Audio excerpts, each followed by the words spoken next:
different. Maybe it's different because people are not participating. They're just watching. Maybe it's a little bit like open. I don't know. I can understand you guys, but I cannot speak Spanish. Like I kinda can. Portunhol, so. Eu falo português, Carminha. Se você precisar, eu posso tentar me comunicar também em português. Eu gosto de português. Fala muito bem. Muito obrigado.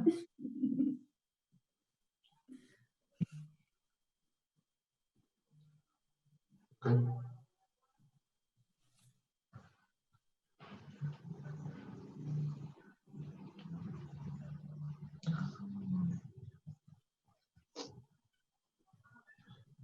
So, can we begin? I understood that. Yes, you can begin. Okay. Okay, so hello. Welcome everybody to the symposium entitled Empirical Research on Art Focus on Disrupting Repetitive Negative Thinking.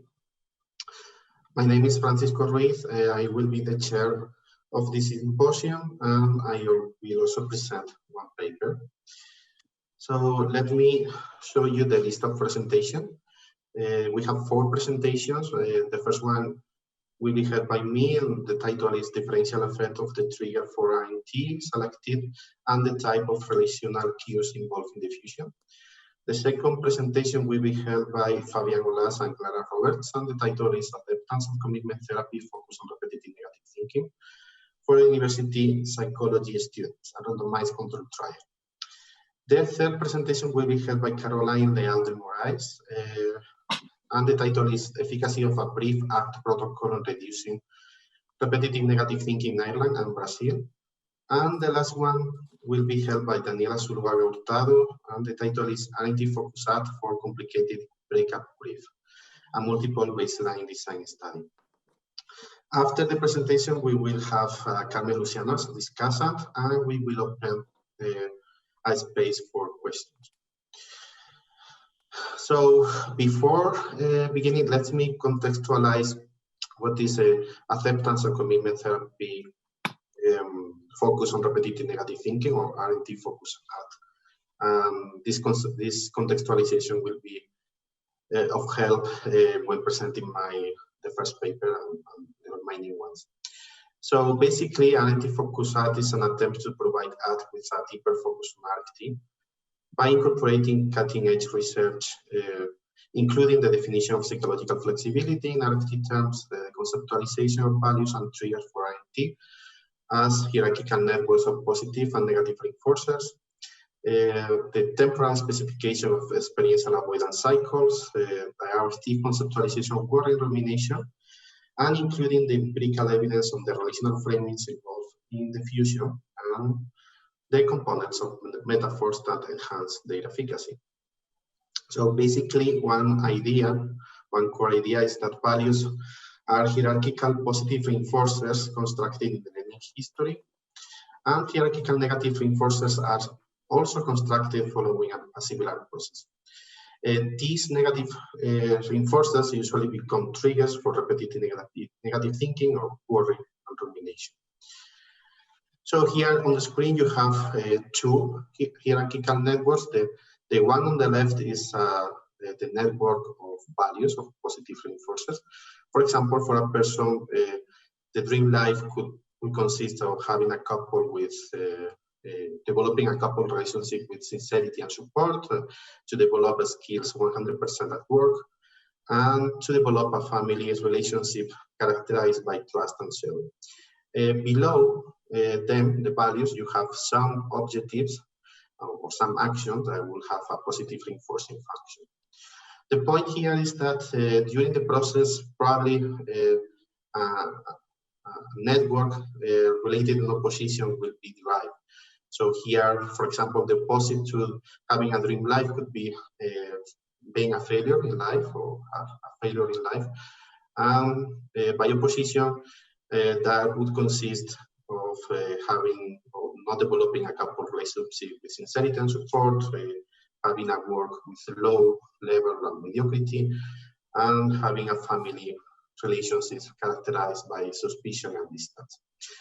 The point is that the individual probably will derive during life some thoughts that signal some negative reinforcers, hierarchical negative reinforcers, and these thoughts will acquire aversive functions. So, for example, when deriving, can I trust on her, my couple, that will acquire aversive functions because it's related in opposition with the value of having a couple with a relationship with sincerity and support. So the individual will have to respond in some way to the aversive functions. And we suggest that that RNT, or worry and rumination, tends to be the first reaction to thoughts signaling hierarchical negative reinforcers. However, RNT usually has a paradoxical effect because it prolongs negative affect as it is focused on negative content. And it usually leads to engaging in additional experiential avoidance strategies. So, for example, if you have a person that at 2 o'clock derives, why is he so weird? My couple, my wife, and he began to derive, does he love me? Does he have a lover? She's betraying me, so now what? She's going to leave me. None of my relationship works. What is wrong with me? I'm a failure. I don't deserve to live. So imagine that it's 3 o'clock now and 1 hour passed. And the person had thousands of thoughts. And what happened? What happened is that probably the negative affect was amplified and maintained over time because the thought process was focused on negative content. And that this sustained RNT can lead to engaging in another experiential avoidance strategies. For example, go to sleep or isolating, go to the cinema to stop thinking, or drinking alcohol for the same purpose.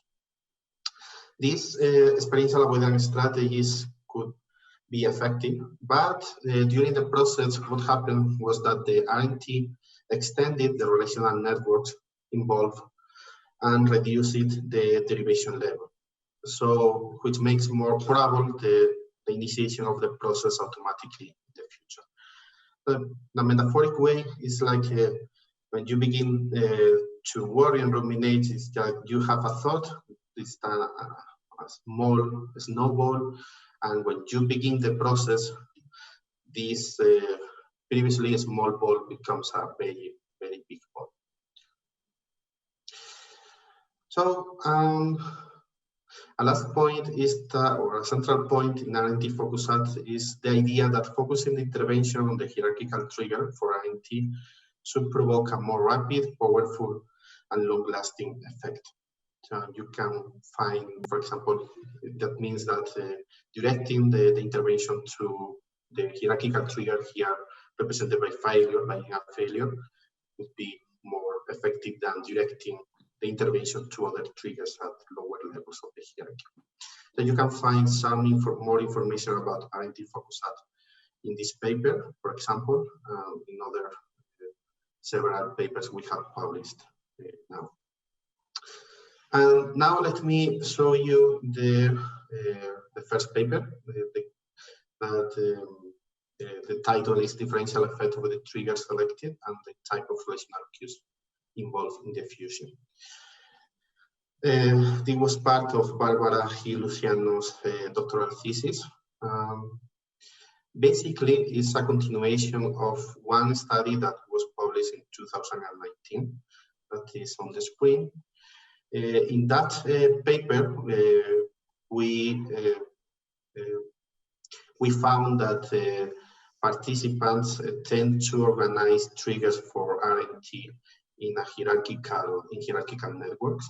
So in so doing, we created an assessment tool to analyze what are the triggers, the specific triggers for the person and how they were related in hierarchy. So this is the baseline of this study. And the study I'm going to present is quite complex, so I'm going to present in 2 parts.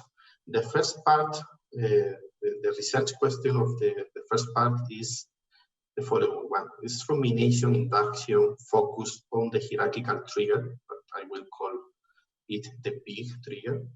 More problematic than rumination induction focused on a low level trigger of little. So to respond to this question, we recruited 100 participants. 71 of them were women. They were naive participants. We assessed the triggers for RNT following the previous paper I have showed you. In that moment, we needed to exclude 20 participants because they have clinical scores on this measure, on the screening measures. So we have 80 participants. Here we have two conditions. In the first condition, the participants were exposed to a big focus RNT induction. In the second condition, they were exposed to the same RNT induction or rumination induction, but focused on a little thought. The dependent variables were the performance on a working memory task, and self-reported concentration on the task, and self-reported distress. So on the screen, you have an example of the working memory test we used. At the beginning, they did a brief training on the test. Basically, a sequence of 5 geometric figures appear on the screen. Participants had to recall the order in which they appear. So it was a very demanding task. Then they were exposed to the first test, that including 10 trials on the working memory test.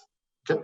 After responding to the test, to the 10 trials, they were asked about their feelings, their distress during the task, and their concentration. Okay. So after test 1, we introduced the first rumination induction. The rumination induction was the same for all participants, but differed only on the thought that triggered the induction. For half of the participants, the trigger was a hierarchical trigger, a big thought, and for the other half of the participants was a trigger at a lower level of the hierarchy, a little thought. So basically, we put the thought on the screen. The thought were exclusive of the participant according to the assessment conducted previously, and we asked some questions regarding the trigger. Okay. After 2 minutes of asking the participant to think and to respond to the questions, the working memory test, the second test, began. So during the test, other questions were added on the screen, and the thought was recalled also on the screen. Okay. And after this second test, we asked the same questions about the distress and concentration. So what happened in this part of the study? What happened was that at test 1, I don't know if I can put, okay, in test 1, the performance was the same basically across conditions, the concentration level, and also the distress level. After the rumination induction, there were no differences in the performance on the working memory test, but participants who were exposed to the big focus induction saw a decline of concentration level and an increase of distress, and this as compared with the participants who were exposed to the little focus rumination induction. So basically, what we found was that this induction focus on the big have an effect on the concentration and the stress level on participants. In the second part, the research question was, is directing the intervention to the trigger at the top of the hierarchy more efficacious? And we also included, the second question was, including hierarchical relations and regulatory functions in the fusion exercises improve their effect? Okay. So the first question is new, completely new. The second question was not new because we have empirical evidence in several studies, probably 6-7 studies right now, about the increasing efficacy of the fusion exercises that incorporate hierarchical relations and regulatory functions. Okay. From now on, I will call only hierarchical relations, but you need to remember that hierarchical relations means in this context to include both hierarchical relations and regulatory functions. Okay. So basically, we divided participants in 5 new conditions. In condition 1, we implemented an intervention directed to the big that incorporated dielectric and hierarchical cues. Condition 2 was the same, but only with dielectric cues. In condition 3, we directed the intervention to a little thought and incorporated dielectric plus hierarchical cues. And in condition 4, the intervention was also directed to the little, but only incorporated dielectric cues. We had a 5th condition that was a control condition in which the participants only have a general conversation with the experimenter. So we implemented these interventions, and after that, participants were exposed again to the RNT induction. Okay. And after the 2 minutes induction, participants had to respond to the working memory test as before. So after responding to the working memory test, we asked questions regarding to concentration and distress. That was the end of the study. So what happened with the effect of the intervention? So let's see first the results on points. You can see here that there were not so many differences across conditions. Indeed, there were not statistically significant. But if we focus on condition 1 and condition 3, we can see that they both incorporated dielectric and hierarchical cues. When we ran this specific statistical analysis, we found that including hierarchical cues had a statistical significant effect in increasing the points obtained in the working memory test. Regarding the concentration levels, you can find that the first condition was the one that increased it more, and this difference was statistically significant. Okay, so remember that the first condition was the one in which the intervention was focused on the big trigger, and that incorporated diffusion exercises with dielectric plus hierarchical relations. And regarding distress, we didn't found statistically significant differences. Basically, the protocols were not focused on distress, and distress didn't change. So let me share with you some conclusions of the study.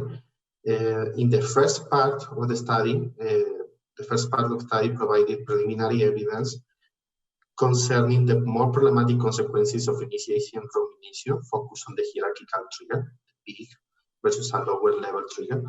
This was demonstrated with less concentration and more distress, but the performance on the working memory test was basically the same.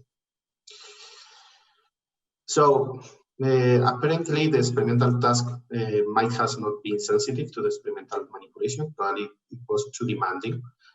We don't know. So in future studies, we need to change the task to see if to search for another task that could be more sensitive to the effect of the protocols. Okay. But overall, this study supported the hierarchical organization of triggers for INT that we found in a previous study. that is just published.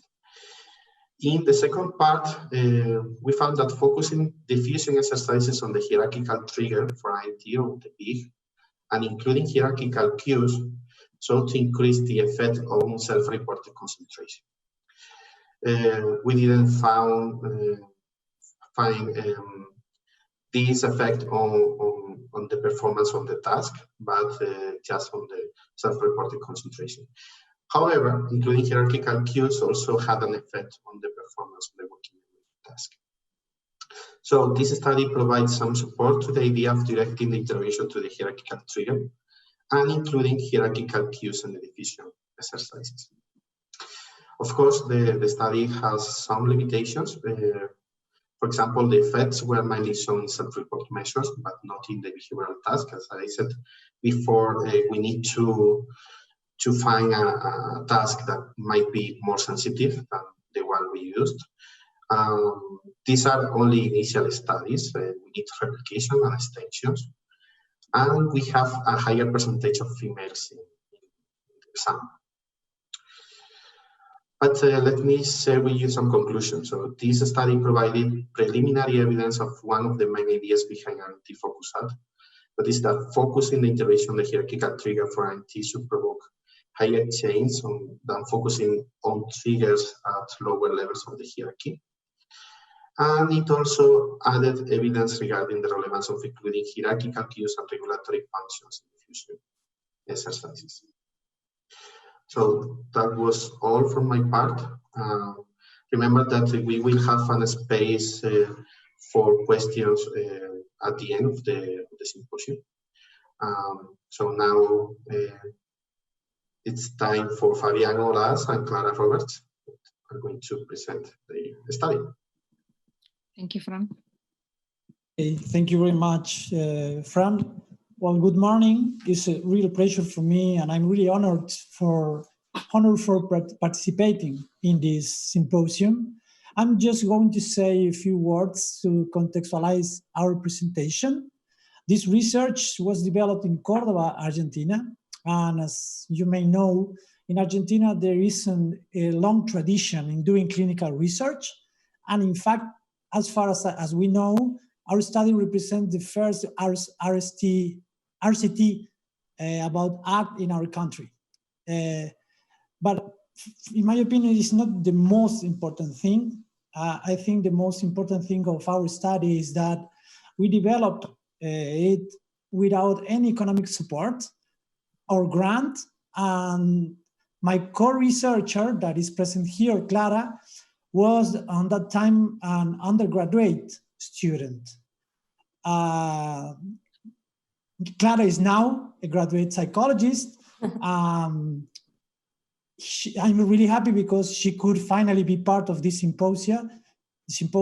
So she will be the presenter, and I will just enjoy with you listening to her and support, obviously, the questions you have. But I think Clara will be in charge of this presentation. So, Clara, is your space. Thank you very much. I will share my screen. Okay, I assume you can see everything. Well, good morning, everybody. As Fabián introduced me, my name is Clara Roberts, and with Fabián,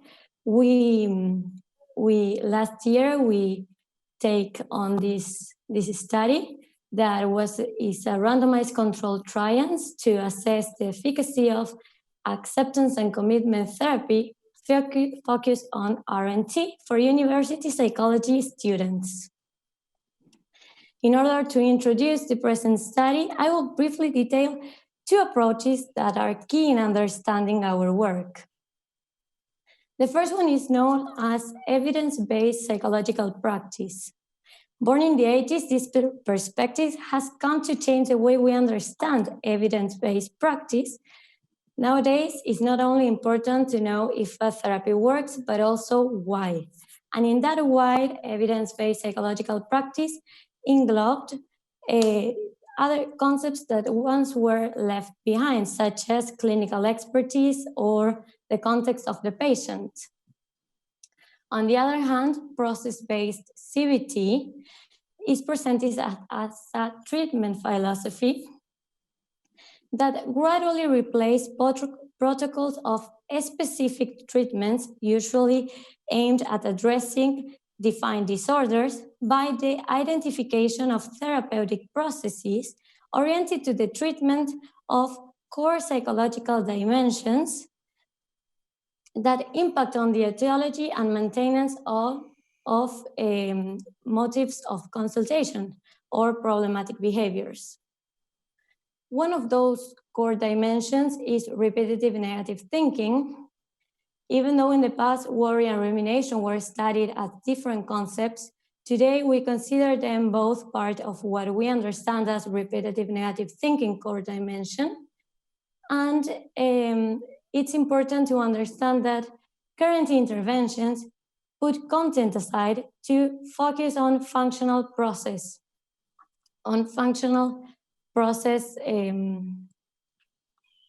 interventions. One of those interventions is ACT. ACT focuses on the contextual change.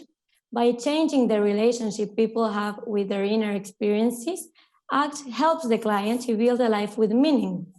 And in this theoretic context, repetitive negative thinking is understood as an experiential avoidance strategy. That being said, let's move on to the work itself. Firstly, we defined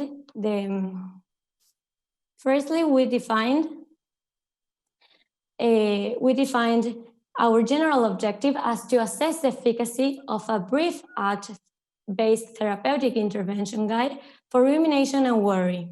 We branch out this objective in 5 specific ones, being the first 4 related to assess the differences in pre-test and post-test evaluation in perseverative thinking, acceptance, mindfulness, and symptomatology.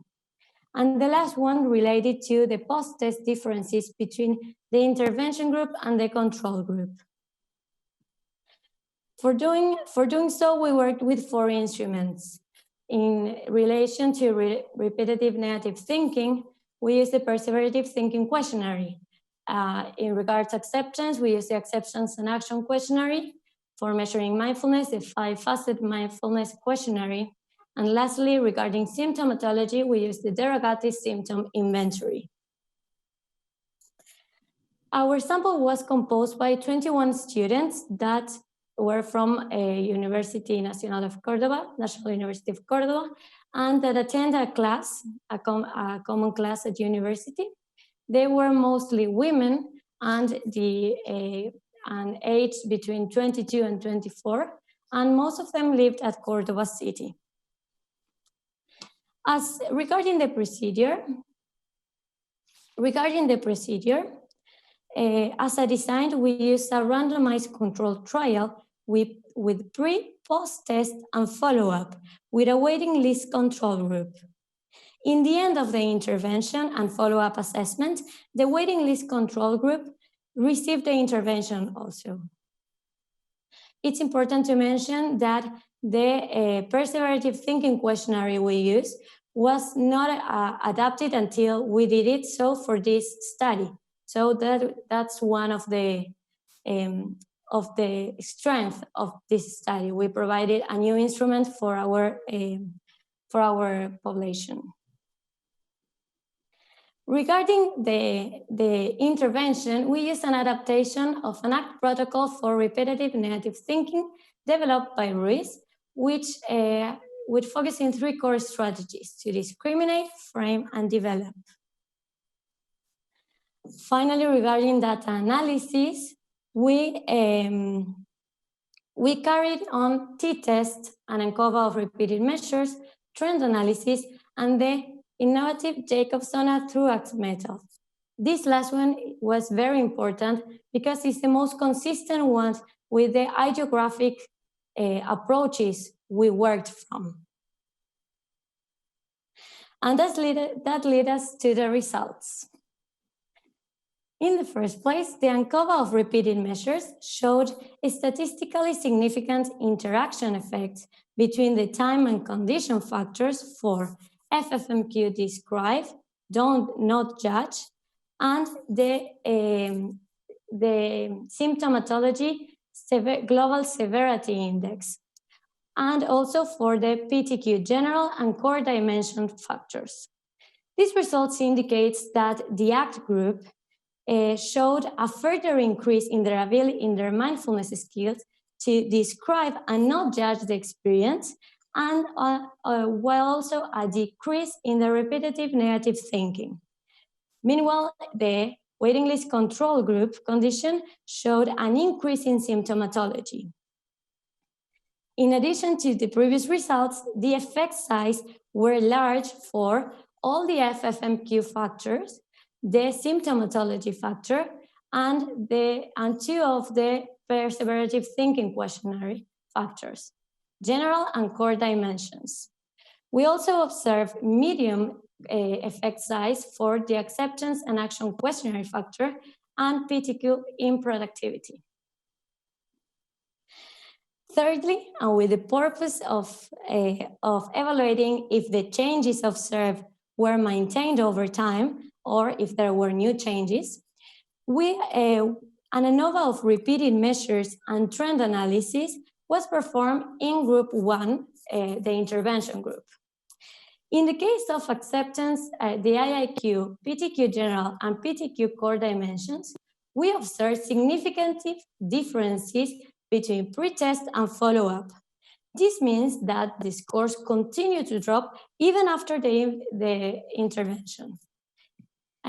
Regarding the FFMQ observed factor, we observed a relevant pattern because after the intervention, the scores decrease, but by the analysis of contrast, we could observe significant differences between post-test and follow-up, which indicates that post-intervention participants reported an increase on this measure. And finally, we got to the Jacobson and Truax method. Regarding the acceptance questionnaire, we observed 3 cases with positive change in the pre-post test evaluation.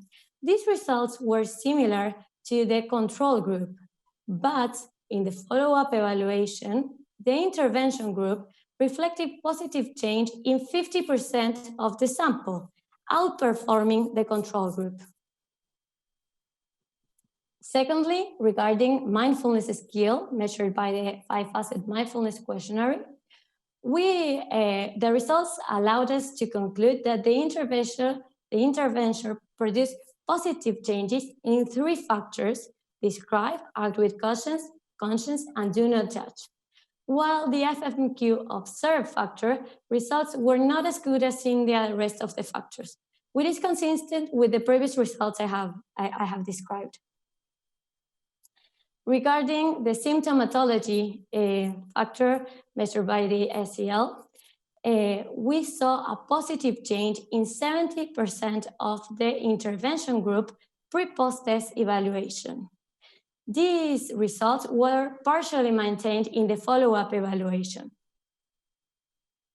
And finally, regarding our most important factor, perseverative thinking, all the factors show positive change with clinical significance in the pre-post test instance.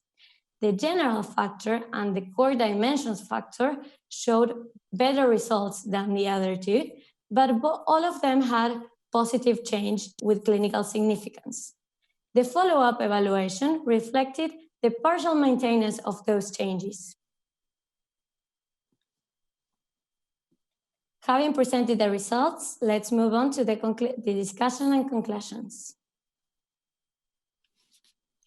Regarding the first specific object of the present study, to study if there are significant differences in PTQ scores between pre- and post-test evaluation, the results support the research hypothesis. This questionnaire is confirmed by 4 factors. 2 of them had excellent results with a large effect size, PTQ general and PTQ core dimension, and the other two showed medium effect size and not as well results as the first two I named. The results of these two factors have to be taken with caution, because in the instrument, these two factors are composed by only 3 items, which leads us to take with caution the analysis of them. Regarding the second objective, investigate if there are differences in the frequency of symptomatology, we only use one indicator from the questionnaire, the Global Severity Index. This is so because it allowed us to have a general approach, and we obtained a comprehensive look of the situation. Also, there's past bibliography that supports this decision. Even though the results were positive according to our study's hypothesis, the effect size were smaller than those obtained in similar studies, although consistent to them. We analyzed this and conclude that it might have to do with the instrument we use. So we're working from the laboratory to adapt another instrument that considers emotional symptoms instead. Thirdly, regarding our third objective, which is related with mindfulness skills, we found out that in 3 of the 4 factors, we had positive outcomes with big effect sizes, but that didn't happen in the last factor, FFMQ observe. By analyzing these results, we came to the conclusion that this different outcome might have to do with the content of the factor. The factor observe is linked to the ability to perceive, recognize, and feel sensory stimuli fundamentally. And the work carried out was not oriented to this, but to this aspect of self-perception. Even though we can, in spite of that, we can conclude that the results achieved in this questionnaire provide preliminary evidence to the study hypothesis. It is also important to note that mindfulness practice does not predict intrusive or ruminating thoughts will diminish, but that the experience or the attachment to them will be different. And finally, regarding the acceptance and action questionnaire, the scores fell between pre and post-test evaluation, and we found out medium effect sizes. Also, we found out similar results between both groups. The explanation of this similarity between both groups can be explained by the fact that we used a non-random accidental type sample made up of students that shared a course, a subject in university. In this subject, they have activities, experiences that worked with these abilities like acceptance and mindfulness. But as both groups belong to the class, this does not affect the results, but is taken as treatment as usual. And it's important to say that even though the pre-post results were similar, in the follow-up, group 1 had better results than the control group, which is similar to previous studies with same instrument. So, in the light of the results obtained, it can be concluded that there are 3 key reasons why the positive outcomes are attributable to the work performed in the intervention. First of all, the protocol encompasses 3 key points of psychological flexibility. It also goes to the root of the problem, so we are working on the first and most generalized reaction to triggers, which supports other experiential avoidance strategies. This is supported by previous studies and related to the RFT theories. Also, the protocol emphasizes identification and working with the RNT trigger at top of the hierarchy. This is especially relevant because following the RFT literature, the effect of promoting flexible reactions to the trigger in the upper part of the hierarchy would be generalized to triggers below it, transforming their functions.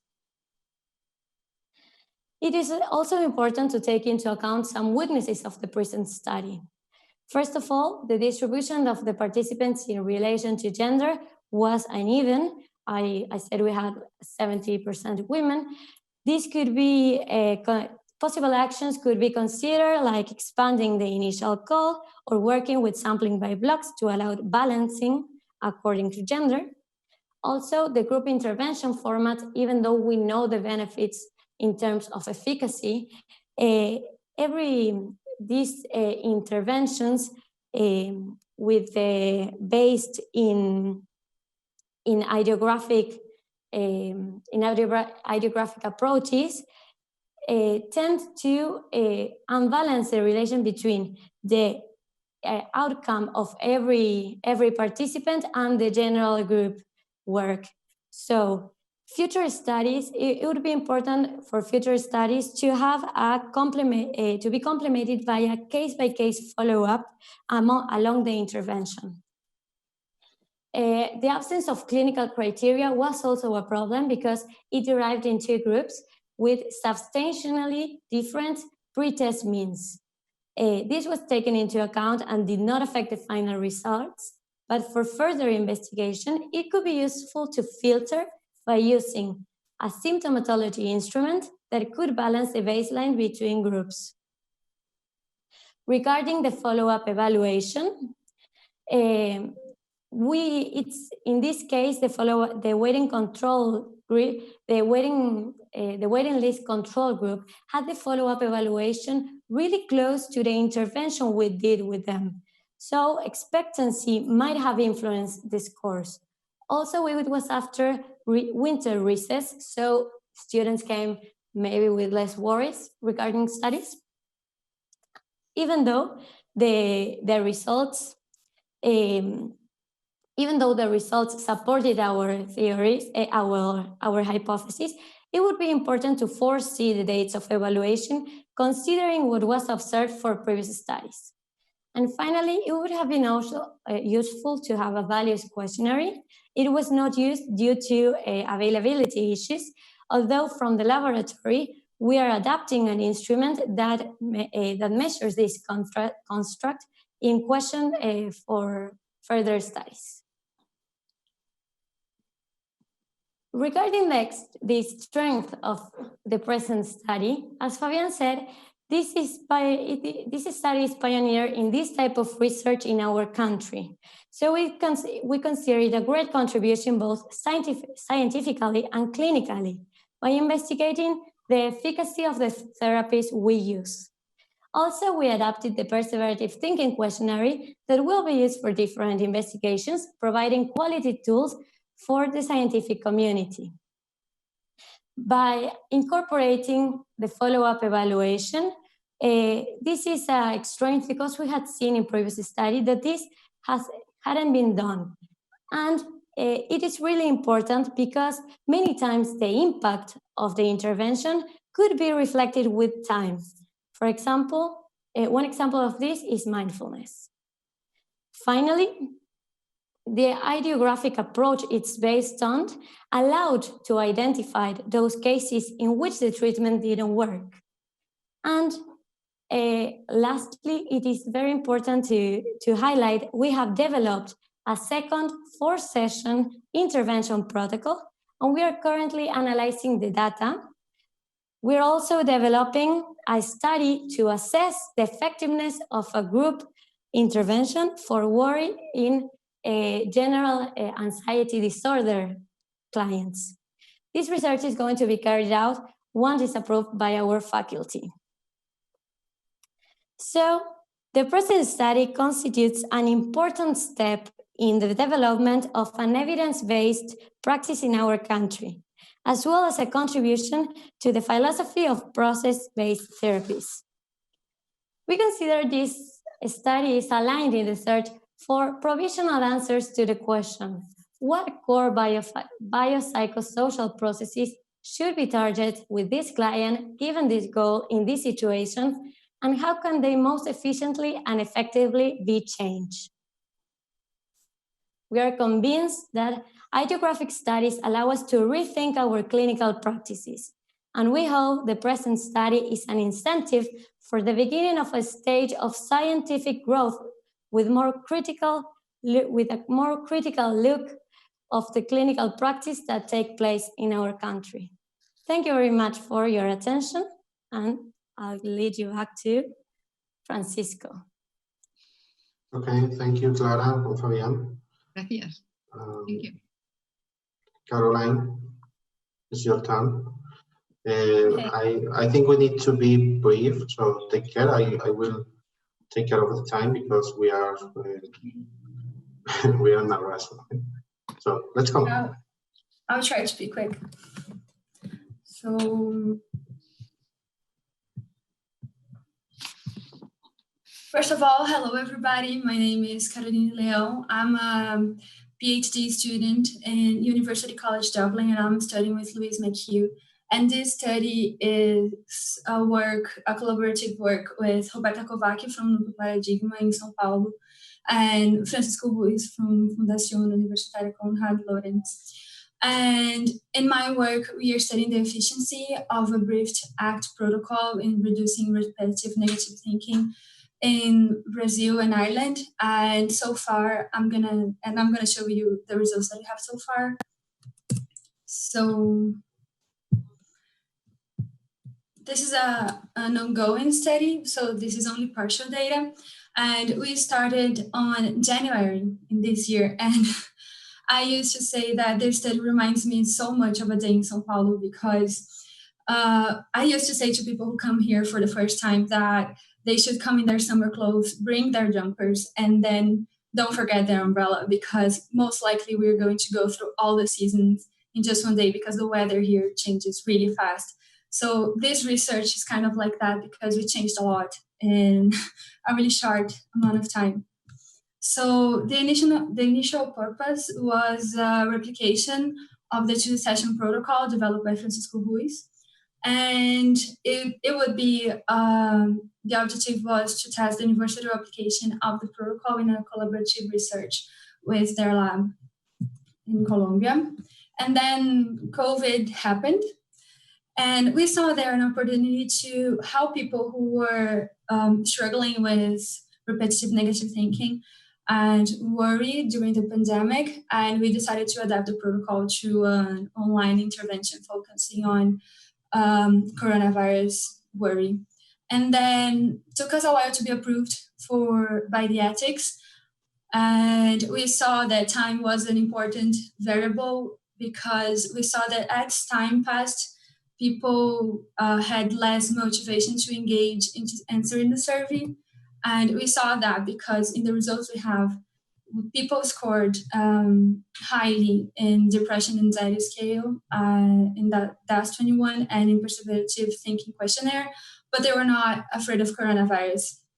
So something was not working, and we could not have enough people for the intervention. So we decided to recalculate the route and take the fear of coronavirus off as an inclusion criteria and just focus on repetitive thinking and the online adaptation of the protocol. So this study has 3 phases. The first phase is a correlational study.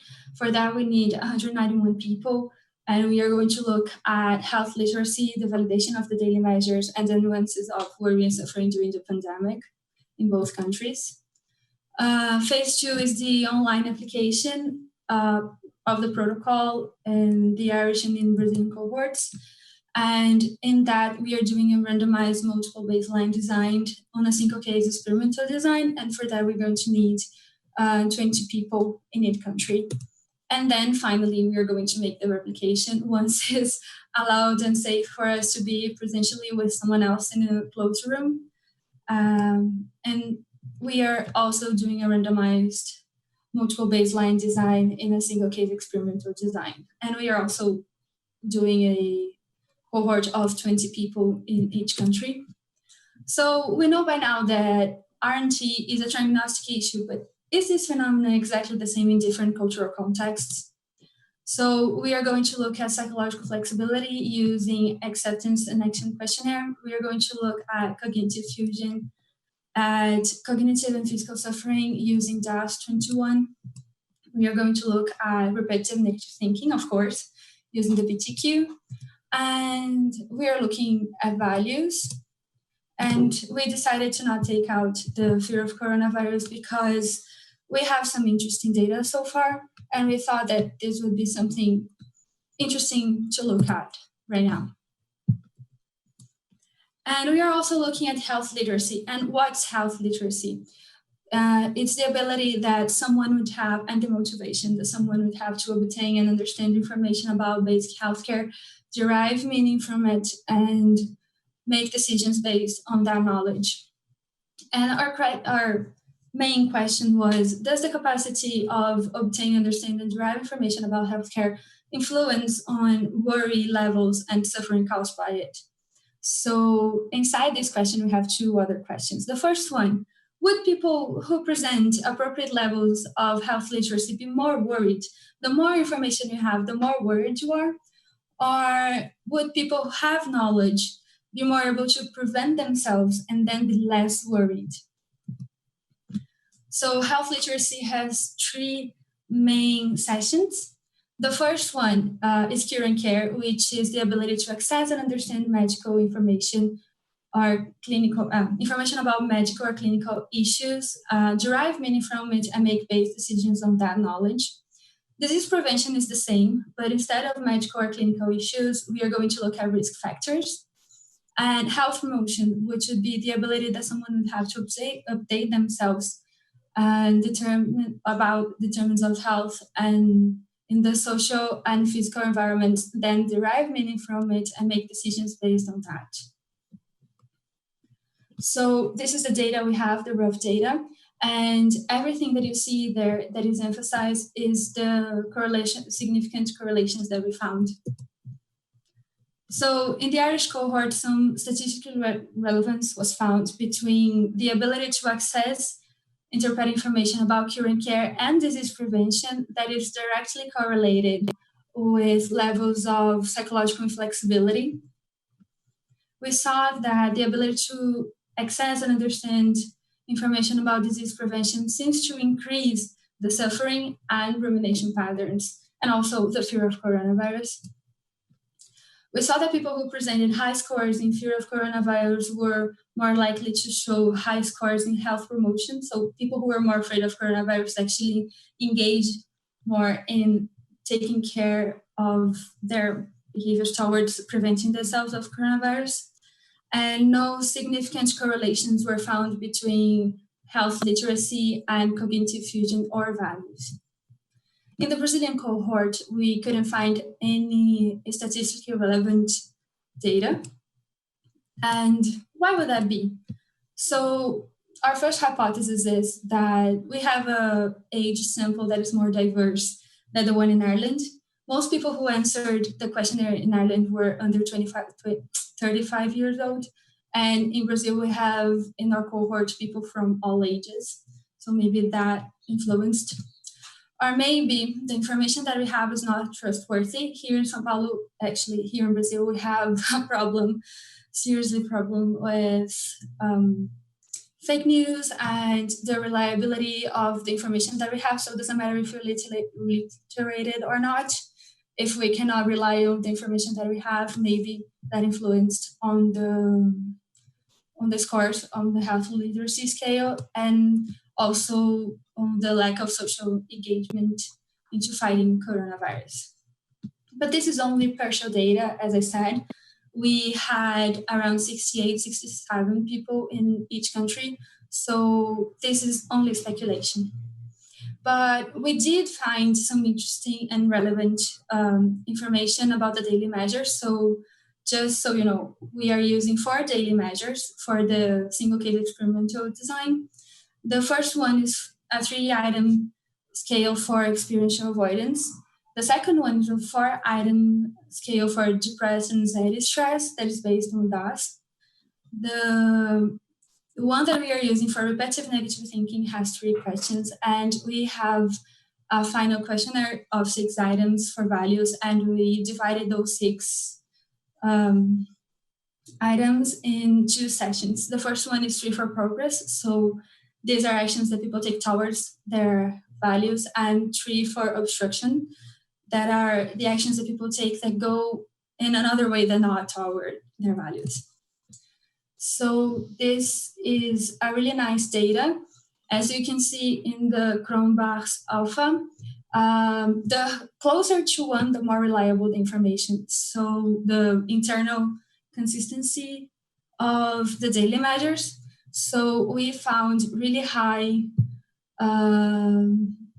reliability and consistency in the daily measures in both countries. And then here we can see that the daily measures relate really well with the processes that we aim to look at.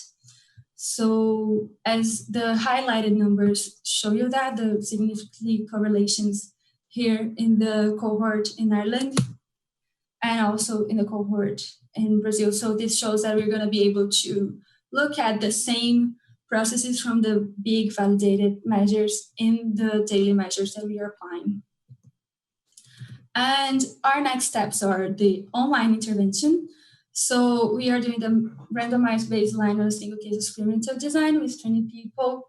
And the inclusion criteria in both countries is to be over 18 years old, to not be in a therapeutic process, to have a conversational level of English or Portuguese in the case of the Brazilian cohort, and show high scores on DAS 21 and PTQ. And that is because people who are struggling more seem to engage more in the intervention.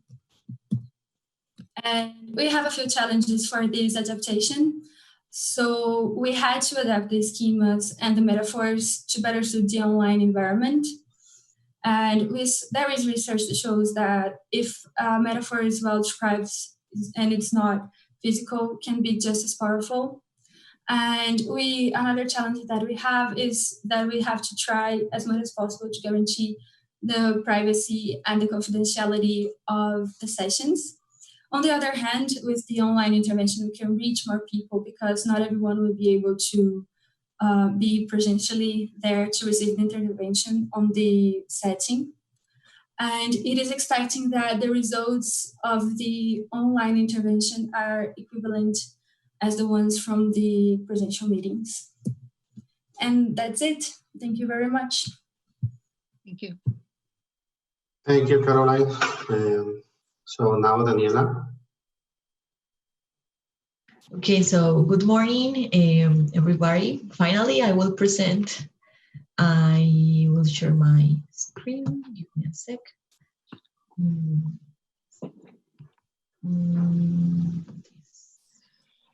Okay, so the presentation is about RNT Focus Act for Complicated Breakout Grief, Multiple Baseline Design Study.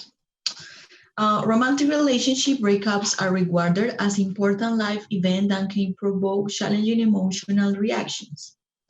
Some characteristics take the form of grief with a high frequency of intrusive thoughts, feelings of loneliness and emptiness, sadness, lack of interest in personal activities, insomnia, compromised immune system, and the broken heart syndrome.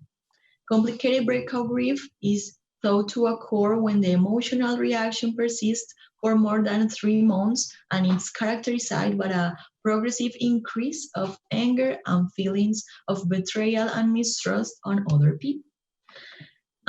The common strategies are rumination, attempts, but this is here. Maybe it's better like this. Okay.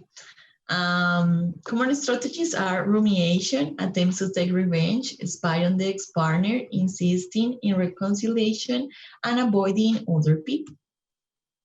Research of the efficacy of preventive or treatment intervention has been almost exclusively focused on grief due to the death of loved one. Some studies have analyzed the effect of expressive writing and mindfulness, with mixed results. Psychological intervention designed for complicated breakout grief should target the key psychological process involved in its onset and maintenance. Following the literature on complicated bereavement, grief rumination seems to be an important candidate target. So grief rumination has been identified as an experiential avoidance strategy that is concurrently and longitudinally associated with emotional symptoms and complicated grief. This approach has been called repetitive negative thinking focused ACT. Previous studies have shown that brief RNT-focused ACT protocols obtain very large effects cited in the treatment on emotional disorders. So this study aims to explore the potential efficacy of a brief RNT-focused ACT protocol in complicated breakout grief. Methods and participants. Participants were recruited through advertisement on social media. Inclusion criteria were being 18 years or older, having experienced complicated grief for at least 3 months due to the breakup of a romantic relationship that lasted at least 12 months. And the inclusion criteria being on current psychological or psychiatric treatment, experiencing severe suicide ideation, having a psychotic disorder, and undergoing substance abuse. A total of 72 individuals showed an interest in the research. However, only 3 participants met the inclusion criteria. 20 individuals had experienced the breakup for less than 3 months. 16 had relationships that lasted less than 12 months. 13 were receiving psychological or psychiatric interventions. 7 were in a cyclic relationship with his or her ex-partner. 5 say that they did not have time to participate after the interview. 4 did not respond to the phone calls and emails. 2 go back with the ex-partner. 1 showed suicide ideation, and 1 was living in another country. The participant 1 was a 23-year-old woman who experienced with the breakup of 5-year romantic relationship 2 years before the recruitment. Participant 2 was also 23-year-old woman who was married for 5 years. The breakup was due to her ex-husband's infidelity 6 months before the recruitment. And participant 3 was a 32-year-old woman who maintained an engagement for 1 year. She finished it 8 months before the recruitment when she realized that ex-boyfriend was losing interest in her. Design and variables. A non-concurrent randomized multiple baseline designs across participants was implemented. The independent variable, the staggered introduction of a 3-session RNT-focused ACT protocol. Participants were randomly assigned to receive the intervention after collecting between 3 to 5 weeks of baseline. The protocol was implemented weekly. 8-week follow-up was conducted, and dependent variables were divided into primary, secondary, and process outcome measures. The primary outcome measures was breakup distress, which includes both emotional symptoms and behavioral inflexibility in response to the private experiences related to the breakup. Secondary outcome measures were scores on emotional symptoms and life satisfaction. And process outcomes measures were measures of RNT, experiential avoidance, cognitive function, and value living. This was the outcome measures. Okay. RNT-focused ACT protocol, it aimed at developing the ability to discriminate ongoing triggers for RNT, take distance from them, and redirect attention to value actions. The first session was 19 minutes, second session was 60 minutes, and third session was 60 minutes. Okay, data analysis. So visual analyses were conducted to analyze the results of each participant. Overall estimations of the intervention effect size were conducted with the standardized mean difference developed for single case experimental designs by Hedges, Osajowski, and Savage, which accounts for the autocorrelation typically seen in these designs. Okay, results. Participants showed with high scores on breakup distress during the baseline, BDS. Visual inspection shows that the RNT Focus Act protocol was very effective in the reducing breakup distress with large and immediately effects. During follow-up, BDS scores were kept at the lowest level on the scale. During the baseline, participants showed moderate to severe emotional symptoms. Yes. The change in this case was more gradual than with breakup distress. The DATS total scores reached minimal levels at the follow-up. During the baseline, the scores of life satisfaction were below average. After the intervention, the scores indicate high satisfaction with life. So visual analysis revealed that all 3 participants experienced decrease in RNT, cognitive function, experimental avoidance, and obstruction values. Similarly, all participants experienced increases in value life progress. Between and participants' results. The standardized mean different for CAET showed that the treatment effect was statistically significant for all variables. The effect size for primary outcome, breakup distress, was extremely large. The effect size for the secondary outcomes were very large, although more modest. And the effect size for process measures were very large in all. Discussion.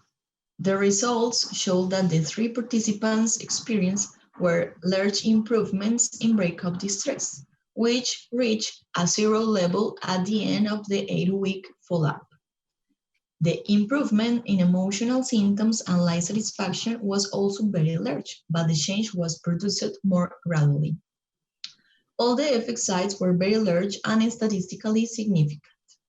We observed reductions on RNT, experiential avoidance, cognitive function, and values obstruction, and increases values progress. Some limitations. So, non-concurrent multiple baseline designs cannot control for history or maturation effects that might coincide with the application of the intervention. This design was chosen because of the difficulty of recruitment participants. These findings should be replicated in other studies with a large sample. Dependent variables were measured exclusively through self-reports. The design of the study did not allow to analyze the potential mediators of the intervention. In conclusion, this study preliminary indicates that RNT Focus Act protocols may be efficacious for treating complicated breakout grief. Okay, thank you, Daniela. Okay, we have like 20 minutes for discussion and questions.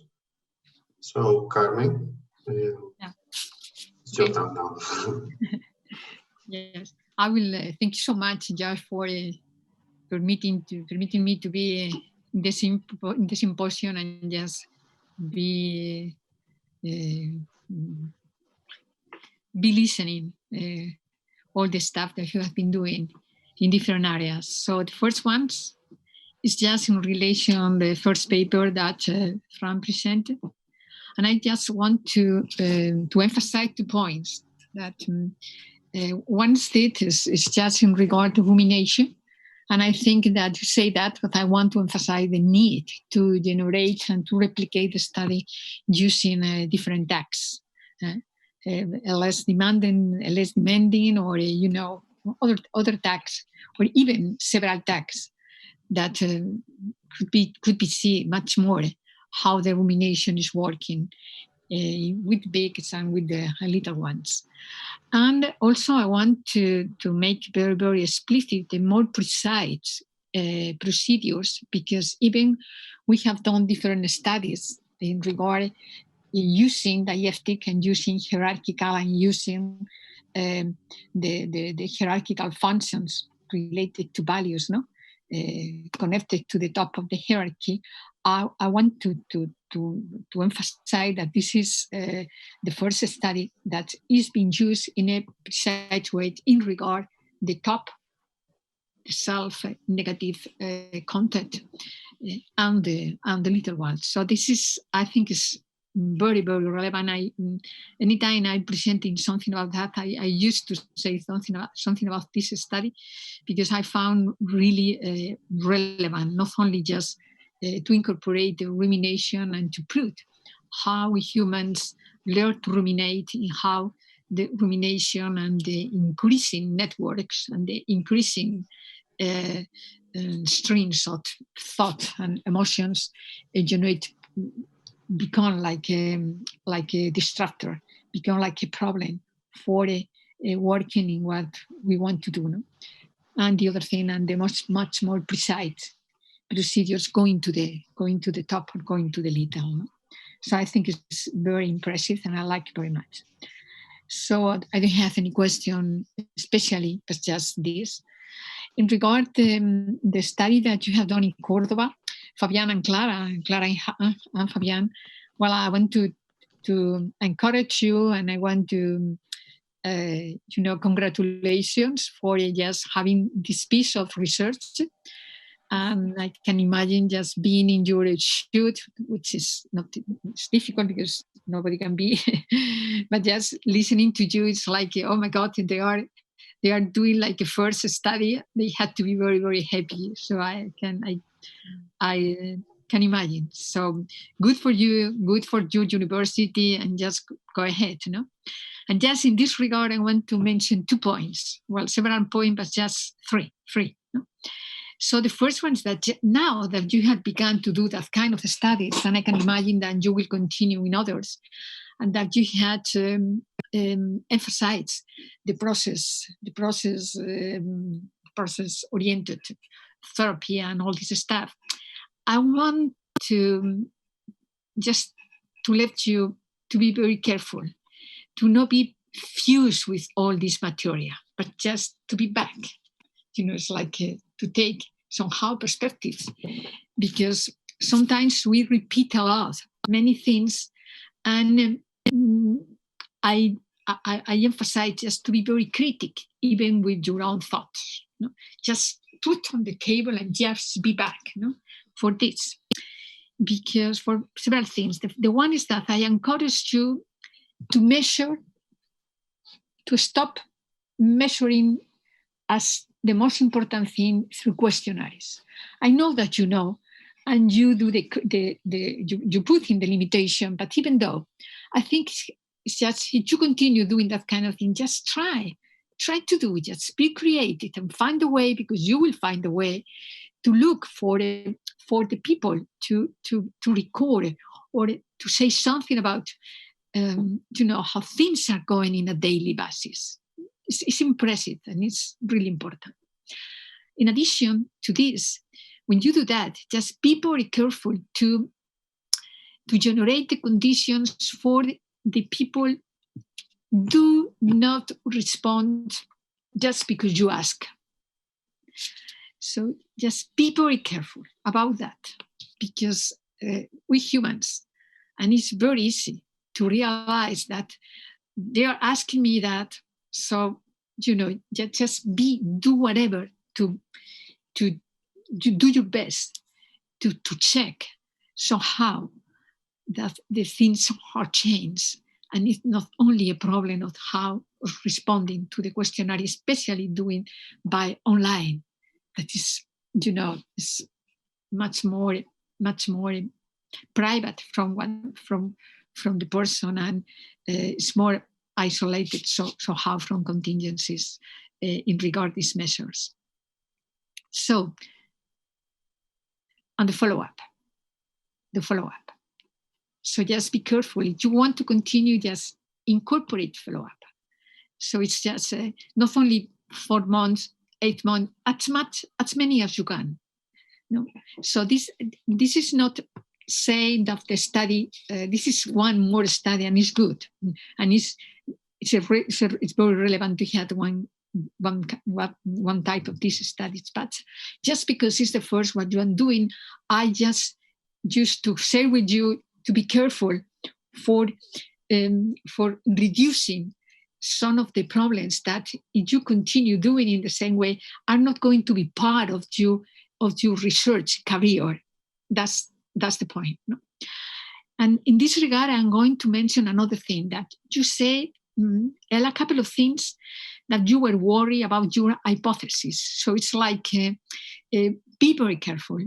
Just do the work just for asking questions to nature, asking questions about, I'm going to do this procedure and I'm going to want when it's going to happen. Of course, we all had, pre-ideas. We used to say micro-hypothesis, and we used not to say very loudly, because when you formalize the hypothesis and when you establish, it's like, oh my God, it's more hard to be separate from the hypothesis. So I would advise you, just if you are beginning the lab, just be careful with the hypothesis. You don't need that. So you have the hypothesis, but it's not like according to my, and it's connected to, it's just make the question. You have ideas about what you want. All of us has, but just don't commit me too much to your hypothesis. Just be free for your own rules. Okay, that is what I want to say. Thank you so much just for just letting me let me see just the first attempt that you are doing. In regard Caroline, well, you're trying to do like a biggest study. It's like you say, like I don't know the sentence is like it's like a planetarium. I'm going to do a planetarium protocol for all the countries. So, well, just Brasilia is just doing in Brazil, doing in Ireland, in addition to all the stuff that has been done in Colombia. It's a very big stuff. So just congratulations just for trying to extend the work. And I would say just mostly the same thing that I just say. Just because you're doing such big stuff, just trying to incorporate something in really, some more concrete or more precise ways of measuring in addition to the questionnaires. Okay? So not because we measure with 10 questionnaires, the truth is going to appear, it's going to emerge. Sometimes just having like a couple of measures make a lot of difference. And just try. It's your turn. It's not beginning. At the beginning, it was another thing. But now is the turn to more focus on that thing. It's the same when we are talking about the process and all these things. Just try to present as much as possible the individual data. That's it's not just a way of saying, it's just a back to the root of behavior analysis, much more precise right now because we know much more and we had to be much more precise somehow. So just I wish you the best with this big stuff that I can imagine. Just you are extending the measure and then you are extending, you can see the difference between cultures. So it's too much. So go. And Daniela. So it was very nice to see that study.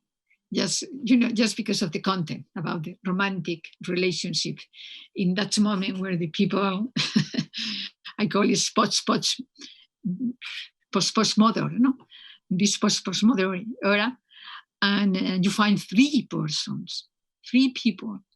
with that kind of ideas about the romantic relations I love. No? So it's nice. So and I would say the same. Also, even you add values, questionnaires, and all these things, just find a way to see how these three people open the hair, moving and doing things. You know, it's like how they are contacting new contingencies, how they are incorporating that new contingencies in their life. So if you continue and you are in contact with these people, you have 8 weeks, just add more and just call them and do another thing. It's like an interview moving about how his life, how their life have changed. What way?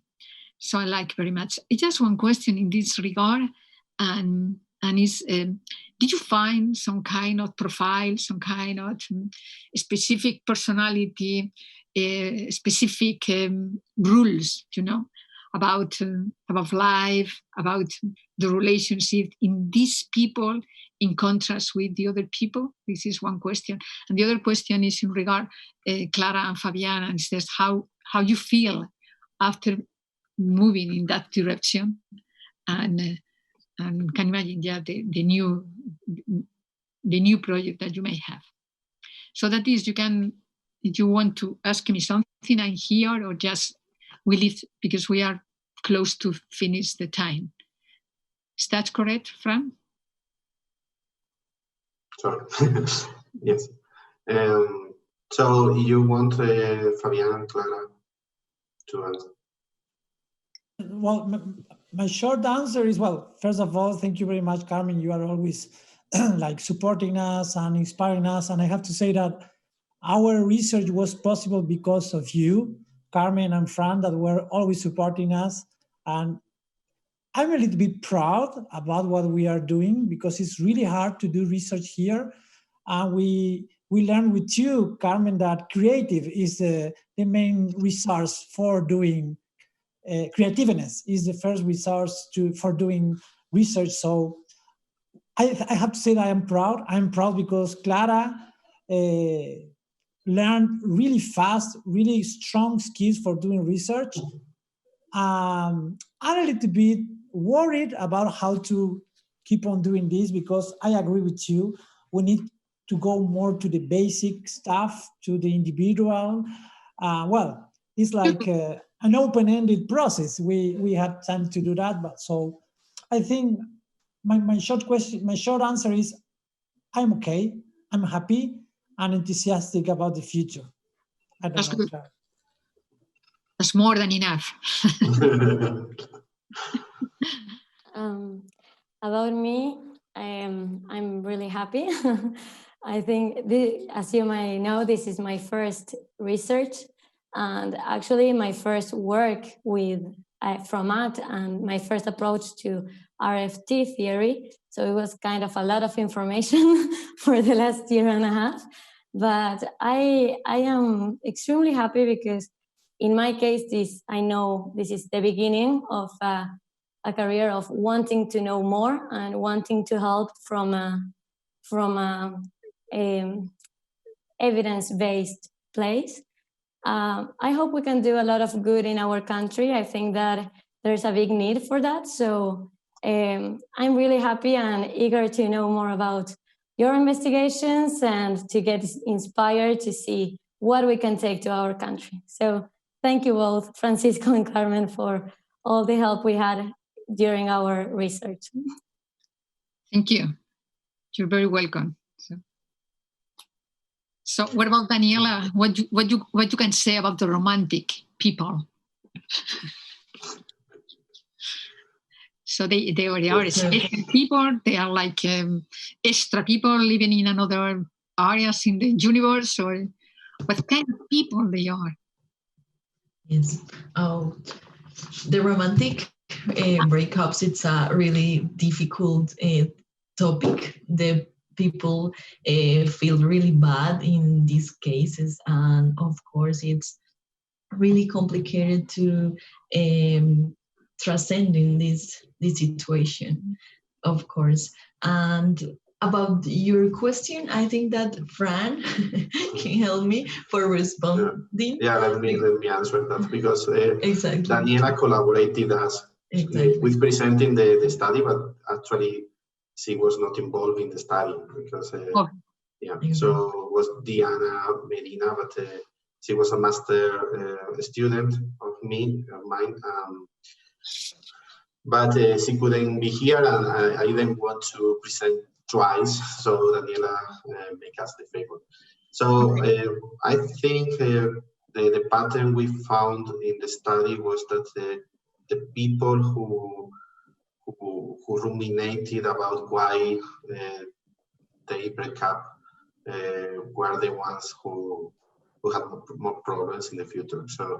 So it's sometimes it's like the beliefs of the rules about very abstract rules about the romantic relationships, but other times it's just to try to find the why they broke up, and that provoked a lot of fusion with the event. So I would say that. I would want something.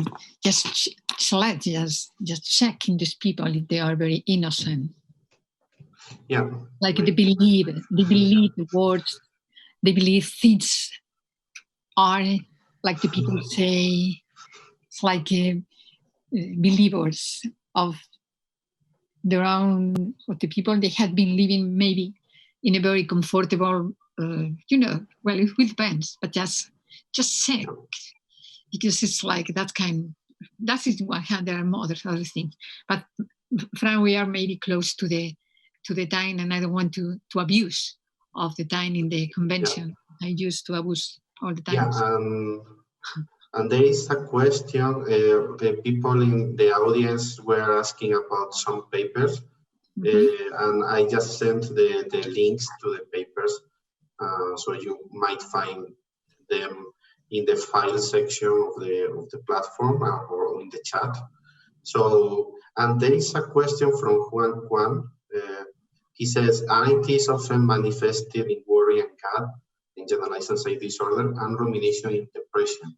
Besides that, are there any other main forms of anxiety in other presenting problems? So do you see anxiety as a diagnostic process?